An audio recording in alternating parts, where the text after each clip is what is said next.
ವಿಪಕ್ಷಗಳಿಗೆ counter ಕೊಡೋದಕ್ಕೆ ಕಾಂಗ್ರೆಸ್ ತಂತ್ರವನ್ನ ಹೆಣಿತಾ ಇದೆ. ಸದನದಲ್ಲಿ ಜೋರಾಗತ್ತಾ ಈ ವಕ್ಫ್ನ ನೋಟಿಸ್ನ ಗಲಾಟೆ ಅನ್ನೋದೇ ಪ್ರಶ್ನೆ. ವಕ್ಫ್ ಚರ್ಚೆಗೆ ಇವತ್ತು ಉತ್ತರ ನೀಡಲಿದ್ದಾರೆ ಸಿಎಂ ಮತ್ತು ಸಚಿವರುಗಳು. ವಕ್ಫ್ ಆಸ್ತಿ ಗೊಂದಲಕ್ಕೆ ತೆರೆ ಎಳೆಯೋಕೆ ತನಿಖಾ ಆಯೋಗ ರಚನೆ ಆಗುವಂತ ಸಾಧ್ಯತೆ ಇದೆ. ತನಿಖಾ ಆಯೋಗ ರಚಿಸುವ ಮೂಲಕ ಬಿಜೆಪಿ ಬಾಯಿ ಮುಚ್ಚಿಸೋಕೆ ನಿರ್ಧರಿಸಲಾಗಿದೆ. ಇನ್ನು ಬಿಜೆಪಿಯ ವಿರುದ್ಧ ಅಟ್ಯಾಕ್ ಮಾಡುವಂತೆ ತಮ್ಮ ಶಾಸಕರಿಗೆ ಸೂಚನೆಯನ್ನ ಕೂಡ ನೀಡಲಾಗಿದೆ. ನಿನ್ನೆ ರಾತ್ರಿ ನಡೆದಂತ ಶಾಸಕಾಂಗ ಪಕ್ಷದ ಸಭೆಯಲ್ಲಿ ಸಿಎಂ ಈ ಬಗ್ಗೆ ಸೂಚಿಸಿದ್ದಾರೆ. ವಕ್ಫ್ನ ವಿಚಾರವೇ ಈ ಬಾರಿ ಸಾಕಷ್ಟು ಆರೋಪ ಪ್ರತ್ಯಾರೋಪಕ್ಕೆ ಕಾರಣವಾಗಿತ್ತು. ರಾಜ್ಯದಲ್ಲಿ ಅನೇಕರಿಗೆ ಈ ಬಗ್ಗೆ ಗೊಂದಲ ಕೂಡ ಆಗಿತ್ತು. ಸೊ ಕಾಂಗ್ರೆಸ್ನ ಮೇಲೆ ಗಂಭೀರವಾದಂತ ಆರೋಪ, ಈ ಕಾಂಗ್ರೆಸ್ ಸರ್ಕಾರ ಬಂದ್ರೇನೆ ಹಿಂಗೆ, ವಕ್ಫ್ನ ವಿಚಾರ ಬಂದಾಗೆಲ್ಲ ಅವ್ರಿಗೆ ಸಪೋರ್ಟ್ ಮಾಡ್ತಾರೆ, ಇವ್ರಿಗೆ ಸಪೋರ್ಟ್ ಮಾಡಲ್ಲ, ಕಾಂಗ್ರೆಸ್ ಸರ್ಕಾರ ಬರ್ತಿದ್ದಂಗೆನೆ ಕಿತಾಪತಿ ತೆಗಿತು, ಎಲ್ಲ ಜಿಲ್ಲೆಗಳಲ್ಲೂ ಕೂಡ ವಕ್ಫು ವಕ್ಫು ವಕ್ಫು ಅಂತ ಅವರೇ ಮಾಡ್ಕೊಬಿಟ್ರೆ ಕತೆ ಹಿಂಗೆ. ಸಾರ್ವಜನಿಕವಾಗಿಯೂ ಕೂಡ ಈ ವಿಚಾರಗಳು ಚರ್ಚೆ ಆಗ್ತಿತ್ತು. ಆದರೆ ಅಸಲಿ ಮ್ಯಾಟರ್ ಏನು ಅನ್ನೋದು, ಬಿಜೆಪಿಯ ಅವಧಿಯಲ್ಲಿಯೇ ನೋಟಿಸ್ಗಳನ್ನು ಕೊಡಲಾಗಿತ್ತು. ಅತಿ ಹೆಚ್ಚು ನೋಟಿಸ್ಗಳು ಬಂದಿದ್ದೇ ಬಿಜೆಪಿಯ ಅವಧಿಯಲ್ಲಿ. ಎಲ್ಲದಕ್ಕಿಂತ ಹೆಚ್ಚಾಗಿ ಈ ಗಂಭೀರವಾದಂತ ವಿಚಾರ, 150 ಕೋಟಿಯ ಆಫರ್, ಮಣಿಪಾಡಿಯವರ ಬಾಯಿ ಮುಚ್ಚಿಸುವಂತ ಕೆಲಸಕ್ಕಾಗಿ 150 ಕೋಟಿ ಆಫರ್ ಅನ್ನ ಮಾಡಲಾಗಿತ್ತು ಅನ್ನುವಂಥ ವಿಚಾರ ಕೂಡ ಈಗ ಮುನ್ನೆಲೆಯಲ್ಲಿದೆ. ತೀವ್ರ ಸಂಚಲನಕ್ಕೆ ಕಾರಣವಾಗಿದೆ. ಹಾಗಾಗಿ ವಕ್ಫ್ನ ವಿಚಾರಕ್ಕೆ ಸಂಬಂಧಪಟ್ಟಂತೆ ಇವತ್ತು ಸ್ವತಃ ಸಿಎಂ ಮತ್ತು ಇನ್ನುಳಿದಂಥ ಸಚಿವರು ಸದನದಲ್ಲಿ ತಿರುಗೇಟು ಕೊಡುವಂಥ ಸಾಧ್ಯತೆ ಇರೋದ್ರಿಂದ ಇವತ್ತಿನ ಸದನ ಖಂಡಿತವಾಗಿಯೂ ಗದ್ದಲ ಕೋಲಾಹಲದಿಂದ ತುಂಬಿರೋದ್ರಲ್ಲಿ ಅನುಮಾನ ಇಲ್ಲ. ಸೊ ಇವತ್ತು ಯಾವ ರೀತಿಯಾಗಿ ಉತ್ತರವನ್ನು ಕೊಡ್ತಾರೆ, ಅದಕ್ಕೆ ಕೌಂಟರ್ ಉತ್ತರವನ್ನು ಯಾವ ರೀತಿಯಾಗಿ ಬಿಜೆಪಿ ನಾಯಕರುಗಳು ಕೊಡ್ತಾರೆ, ಇದರಿಂದ ಬಿಜೆಪಿಗರಿಗೆ ಎಷ್ಟು ಮುಜುಗರ ಆಗುತ್ತೆ ಅಥವಾ ಕಾಂಗ್ರೆಸ್ನವರು ಮುಜುಗರದಿಂದ ಹೇಗೆ ತಪ್ಪಿಸ್ಕೊಳ್ತಾರೆ, ಅಂಕಿ ಅಂಶಗಳನ್ನು ಏನು ಬಿಡುಗಡೆ ಮಾಡ್ತಾರೆ, ಸತ್ಯವಾಗ್ಲೂ ಹಾಗಿದ್ರೆ ಬಿಜೆಪಿ ಅವಧಿಯಲ್ಲಿ ಅತಿ ಹೆಚ್ಚು ನೋಟಿಸನ್ನು ಜಾರಿ ಮಾಡಲಾಗಿತ್ತ, ಎಲ್ಲದಕ್ಕೂ ಕೂಡ ಇವತ್ತು ಸದನದಲ್ಲಿ ಉತ್ತರ ಸಿಗಲಿದೆ. ಈ ಬಗ್ಗೆ ಮತ್ತಷ್ಟು ಮಾಹಿತಿಯನ್ನು ನೀಡ್ತಾರೆ ನಮ್ಮ ಪ್ರತಿನಿಧಿ ಶಿವು ಬೆಳಗಾವಿಯಿಂದ ಲೈವ್ನಲ್ಲಿ ಜಾಯ್ನ್ ಆಗ್ತಾ ಇದ್ದಾರೆ. ಶಿವು, ಸದನದಲ್ಲಿ ಗದ್ದಲ ಕೋಲಾಹಲ ಎಲ್ಲವೂ ಕೂಡ ಸೃಷ್ಟಿ ಆಗ್ತಿದೆ. ಪ್ರಮುಖವಾಗಿ ಈಗ ವಿಪಕ್ಷಗಳು 2 ಅಸ್ತ್ರಗಳನ್ನು ಪ್ರಯೋಗ ಮಾಡ್ಕೊಂಡಿದ್ವು. ಒಂದು ಅನುದಾನದ ವಿಚಾರ, ಇನ್ನೊಂದು ವಕ್ಫ್ನ ವಿಚಾರ. ಎರಡಕ್ಕೂ ಕೂಡ ಉತ್ತರವನ್ನು ಕೊಡಬೇಕು ಅಂತ ಶಾಸಕರುಗಳಿಗೆ ಹುರಿದುಂಬಿಸುವಂಥ ಕೆಲಸವನ್ನ, ಅಥವಾ ನೀವು ಏನೇ ಇದ್ರೂ ಅದನ್ನು ಮಾತಾಡಬೇಕು ಅಂತ ಹೇಳುವಂಥ ಕೆಲಸವನ್ನ ಸಿಎಂ ಮೀಟಿಂಗ್ ಮಾಡಿ ಹೇಳಿರೋದ್ರಿಂದ ಇವತ್ತಿನ ಸದನದ ಹೈಲೈಟ್ಸ್ ಏನೇನು ಆಗಬಹುದು, ಯಾವೆಲ್ಲ ವಿಚಾರಗಳು ಗದ್ದಲ ಕೋಲಾಹಲಕ್ಕೆ ಕಾರಣ ಆಗಬಹುದು ಅಂತ ಶಿವು?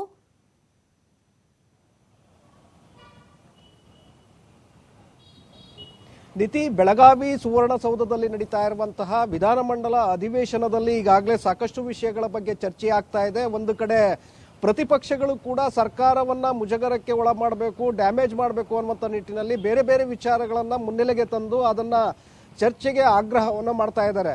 ಆದರೆ ಪ್ರತಿಪಕ್ಷಗಳು ಒಡ್ಡುವಂತಹ ಒಂದು ಪ್ರಶ್ನೆಗಳೇನಿದೆ ಅದಕ್ಕೆ ಸರಿಯಾಗಿ ಟ್ಯಾಕಲ್ ಮಾಡುವಂತಹ ಒಂದು ಪ್ರಯತ್ನವನ್ನು ಕೂಡ ಸರ್ಕಾರ ಮಾಡ್ತಾ ಇದೆ. ಆ ಸಂದರ್ಭದಲ್ಲಿ ಬೇರೆ ವಿಚಾರಗಳನ್ನ ಸದನದಲ್ಲಿ ತೆಗೆದುಕೊಂಡು ಬಂದು ಆ ಪ್ರತಿಪಕ್ಷಗಳ ಬಾಯಿಯನ್ನು ಮುಚ್ಚಿಸುವಂತ ಪ್ರಯತ್ನವನ್ನು ಮಾಡ್ತಾ ಇದೆ.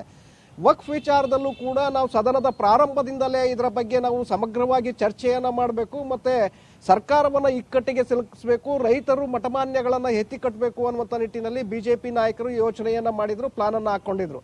ಆದ್ರೆ ಇಲ್ಲಿಯವರೆಗೆ ವಕ್ಫ್ ವಿಚಾರದಲ್ಲಿ ಕೇವಲ ಚರ್ಚೆಯಾಗಿದೆ ಬಿಟ್ರೆ ಯಾವುದೇ ರೀತಿಯಾದಂತ ಒಂದು ದೊಡ್ಡ ಮಟ್ಟದ ಸದ್ದುಗದ್ದಲ ಕಾರಣ ಆಗಲಿಲ್ಲ. ಪ್ರತಿಪಕ್ಷಗಳು ಕೂಡ ಸರ್ಕಾರದ ವಿರುದ್ಧ ಸರಿಯಾದಂತ ಒಂದು ಅಟ್ಯಾಕ್ ಅನ್ನ ಮಾಡಲಿಲ್ಲ. ಸೊ ಹಾಗಾಗಿ ಇವತ್ತು ವಕ್ಫ್ ವಿಚಾರದಲ್ಲಿ ಉತ್ತರವನ್ನ ಕೊಡಬೇಕಾಗತ್ತೆ. ಜಮೀರಾಗೆ ಮುಖ್ಯಮಂತ್ರಿಗಳು ಈ ವಿಚಾರದ ಮೇಲೆ ಉತ್ತರವನ್ನ ಕೊಡಲಿದ್ದಾರೆ. ಆ ಸಂದರ್ಭದಲ್ಲಿ ಸ್ವಲ್ಪ ಮಟ್ಟಿಗೆ ಗಲಾಟೆಯಾಗುವಂತಹ ಸಾಧ್ಯತೆಗಳು ಕೂಡ ಇದೆ. ಯಾಕೆಂದ್ರೆ ಸರ್ಕಾರ ಕೊಡುವಂತಹ ಉತ್ತರಕ್ಕೆ ಪ್ರತಿಪಕ್ಷಗಳು ಒಪ್ಪೋದಿಲ್ಲ. ಆ ಸಂದರ್ಭದಲ್ಲಿ ಸಭಾತ್ಯಾಗ ಅಥವಾ ಸದನದ ಬಾವಿಗಿಳಿದು ಧರಣಿ ಮಾಡುವಂತ ಒಂದು ಸಾಧ್ಯತೆಗಳು ಕೂಡ ಇದೆ. ಆದ್ರೆ ಈ ವಿಚಾರದಲ್ಲಿ ಸರ್ಕಾರ ಕೂಡ ಬಹಳ ಸ್ಪಷ್ಟವಾಗಿ ದಾಖಲೆಗಳನ್ನ ರೆಡಿ ಮಾಡಿಕೊಂಡಿದೆ. ಬಿಜೆಪಿ ಸರ್ಕಾರದ ಅವಧಿಯಲ್ಲಿ ಕೊಟ್ಟಂತಹ ನೋಟಿಸ್ಗಳು ಮತ್ತೆ ವಕ್ಫ್ ವಿಚಾರದಲ್ಲಿ ಪ್ರತಿಪಕ್ಷಗಳು ಎತ್ತಿರುವಂತಹ ಪ್ರಶ್ನೆಗಳೇನಿದೆ ಅದಕ್ಕೆ ಸಮರ್ಥವಾಗಿ ಉತ್ತರವನ್ನ ಕೊಡೋದಕ್ಕೆ ಸರ್ಕಾರ ಕೂಡ ಈಗಾಗಲೇ ಸಿದ್ಧತೆಯನ್ನ ಮಾಡಿಕೊಂಡಿದೆ. ಇನ್ನೊಂದು ಕಡೆ ಅನುದಾನದ ವಿಚಾರದಲ್ಲಿ ಸುನೀಲ್ ಕುಮಾರ್ ಅವರು ದೊಡ್ಡ ಮಟ್ಟದ ಧ್ವನಿಯನ್ನ ಎತ್ತಿದ್ರು. ಯಾಕೆಂದ್ರೆ ಶಾಸಕರಿಗೆ 224 ಕ್ಷೇತ್ರಗಳಿಗೂ ಕೂಡ ಸರಿಯಾಗಿ ಅನುದಾನ ಸಿಗ್ತಾ ಇಲ್ಲ, ಕ್ಷೇತ್ರಗಳಿಗೆ ಹೋದ್ರೆ ಜನ ನಮ್ಮನ್ನ ಸುಮ್ಮನೆ ಬಿಡ್ತಾ ಇಲ್ಲ, ಚೀಮಾರಿಯನ್ನ ಆಗ್ತಾ ಇದ್ದಾರೆ, ಯಾವುದೇ ಅಭಿವೃದ್ಧಿ ಕೆಲಸಗಳಾಗ್ತಾ ಇಲ್ಲ, ಎಲ್ಲ ಹಣವನ್ನು ಕೂಡ ನೀವು ಗ್ಯಾರಂಟಿಗಳಿಗೆ ವಿನಿಯೋಗ ಮಾಡ್ತಾ ಇರೋದ್ರಿಂದ ನಮಗೆ ಸಾಕಷ್ಟು ಸಮಸ್ಯೆ ಆಗ್ತಾ ಇದೆ ಅನ್ನುವಂತ ವಿಚಾರವನ್ನ ಅವರು ಮುನ್ನೆಲೆಗೆ ತಂದಿದ್ರು. ಅದಕ್ಕೆ ಬಿಜೆಪಿ ಶಾಸಕರು ಕೂಡ ಧ್ವನಿಯನ್ನ ಗುಡಿಸಿದ್ರು. ಕಾಂಗ್ರೆಸ್ ಶಾಸಕರಲ್ಲಿ ಕೆಲವರಿಗೆ ಅಸಮಾಧಾನ ಇದ್ರೂ ಕೂಡ ಸರ್ಕಾರ ನಮ್ಮದು ಅನ್ನುವಂತಹ ಕಾರಣಕ್ಕೆ ಯಾರು ಕೂಡ ಬಾಯಿಯನ್ನ ಬಿಟ್ಟಿರಲಿಲ್ಲ. ಸೊ ಹಾಗಾಗಿ ಇವತ್ತು ಅದರ ಬಗ್ಗೆ ಕೂಡ ಉತ್ತರವನ್ನ ಮುಖ್ಯಮಂತ್ರಿಗಳು ಕೊಡಲಿದ್ದಾರೆ. ಹಾಗೆ ನಿನ್ನೆ ನಡೆದಂತಹ ಶಾಸಕಾಂಗ ಪಕ್ಷದ ಸಭೆಯಲ್ಲೂ ಕೂಡ ಕಾಂಗ್ರೆಸ್ ಶಾಸಕರಿಗೆ ಕೆಲವೊಂದಷ್ಟು ಸಲಹೆಗಳನ್ನ ಮುಖ್ಯಮಂತ್ರಿಗಳು ಕೊಟ್ಟಿದ್ದಾರೆ.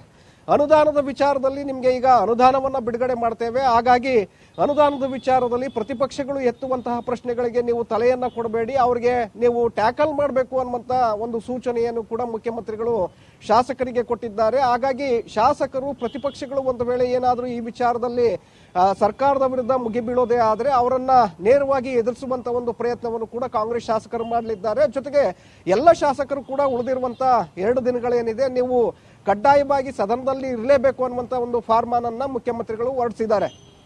ಇದರ ಜೊತೆಗೆ ಈಗ ಬಳ್ಳಾರಿ ಬಾಣಂತಿಯರ ಪ್ರಕರಣ, ಡ್ರಗ್ ಮಾಫಿಯಾ ಪ್ರಕರಣಗಳು ಕೂಡ ಸದನದ ಗಮನವನ್ನ ಸೆಳೆಯಲಾಗಿತ್ತು. ಇವತ್ತು ಪ್ರತಿಪಕ್ಷಗಳಿಗೆ ಪ್ರತಿಪಕ್ಷ ನಾಯಕ ಅಶೋಕ್ ಅವರು ಈ ಡ್ರಗ್ ಮಾಫಿಯಾ ವಿಚಾರವನ್ನ ಮುಂದಿಟ್ಕೊಂಡು ಚರ್ಚೆಗೆ ನೀವು ಅವಕಾಶವನ್ನು ಮಾಡಿಕೊಡ್ಬೇಕು ಅಂತೇಳಿ ನಿನ್ನೆ ನಿಲುವಳಿಯಡಿ ನೋಟಿಸ್ ಅನ್ನು ಕೂಡ ಕೊಟ್ಟಿದ್ರು. ಸ್ಪೀಕರ್ ಅವರು ಕೂಡ ಅವಕಾಶವನ್ನು ಮಾಡಿಕೊಡ್ತೇವೆ ಅಂತ ಹೇಳಿದ್ರು.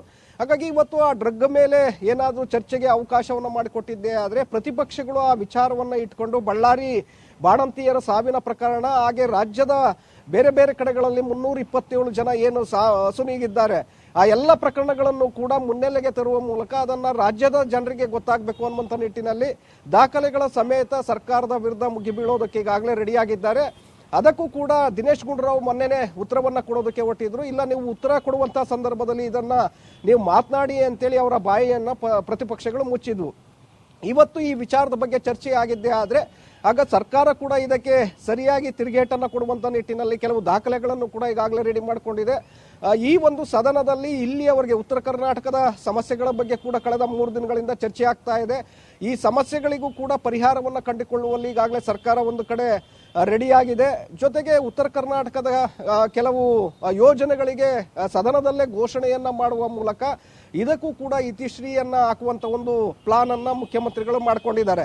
ಹಾಗಾಗಿ ಸದನದ ಈ ಬಾರಿ ಬೆಳಗಾವಿ ಸುವರ್ಣಸೌಧದಲ್ಲಿ ನಡೀತಾ ಇರುವಂತಹ ಈ ಸದನದಲ್ಲಿ ಪ್ರತಿಪಕ್ಷಗಳು ಸರ್ಕಾರವನ್ನ ಮುಜುಗರಕ್ಕೆ ಒಳಮಾಡಬೇಕು, ಅವರನ್ನ ಇಕ್ಕಟ್ಟಿಗೆ ಸಿಲುಕಿಸಬೇಕು ಅನ್ನುವಂಥ ಪ್ಲಾನ್ಗಳನ್ನ ಏನ್ ಹಾಕೊಂಡಿದ್ರು ಪ್ರತಿಯೊಂದರಲ್ಲೂ ಕೂಡ ಅವರು ವಿಫಲರಾಗ್ತಾ ಹೋಗ್ತಾ ಇದ್ದಾರೆ. ಸರ್ಕಾರ ಅವರನ್ನ ಟ್ಯಾಕಲ್ ಮಾಡ್ತಾ ಇದೆ ನೀತಿ. ಶಿವ, ಇನ್ನೊಂದು ವಿಚಾರ, ಈಗ ವಕ್ಫ್ನ ವಿಚಾರವೇ ಅತಿ ಹೆಚ್ಚು ಆರೋಪ ಪ್ರತ್ಯಾರೋಪಕ್ಕೆ ಕಾರಣವಾಗಿತ್ತು.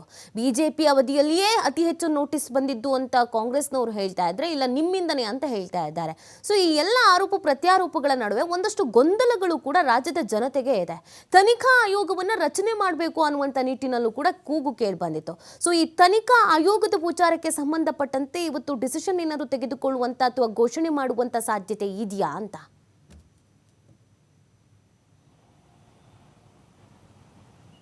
ಖಂಡಿತ ನೀತಿ. ವಕ್ಫ್ ವಿಚಾರದಲ್ಲಿ ಏನು ಈಗಾಗಲೇ ಸಾಕಷ್ಟು ವಿವಾದಗಳಾಗ್ತಾ ಇದೆ. ಪ್ರತಿಪಕ್ಷಗಳು ಇದೇ ವಿಚಾರವನ್ನ ಮುಂದಿಟ್ಕೊಂಡು ಸರ್ಕಾರವನ್ನ ಡ್ಯಾಮೇಜ್ ಮಾಡುವಂತ ಪ್ರಯತ್ನಗಳನ್ನ ಮಾಡ್ತಾ ಇದ್ದಾರೆ.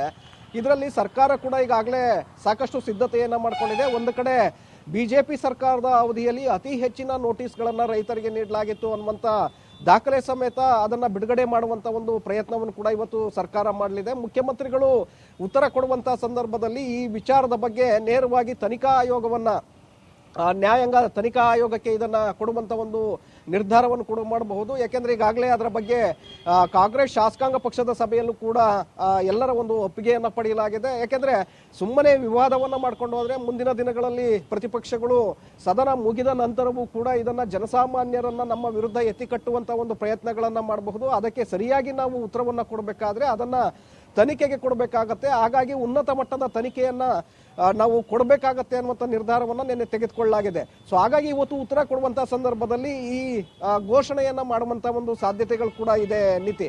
ಯಾಕಂದ್ರೆ ಮುಖ್ಯಮಂತ್ರಿಗಳೇ ನಾವು ಉನ್ನತ ಮಟ್ಟದ ಸಮಿತಿಗೆ ಇದನ್ನ ತನಿಖೆಗೆ ಕೊಡ್ತೇವೆ ಅನ್ನುವಂಥದ್ದನ್ನ ಘೋಷಣೆ ಮಾಡಿದ್ದೇ ಆದ್ರೆ ಆಗ ಪ್ರತಿಪಕ್ಷಗಳು ಕೂಡ ಮಾತನಾಡೋದಕ್ಕೆ ಸಾಧ್ಯ ಆಗೋದಿಲ್ಲ. ಯಾಕೆಂದ್ರೆ ಸರ್ಕಾರ ತನಿಖೆ ಕೊಡೋದಕ್ಕೆ ಒಪ್ಕೊಂಡಿದೆ ಅಂತೇಳಿ ಅವರು ಕೂಡ ಸುಮ್ಮನೆ ಆಗ್ತಾರೆ.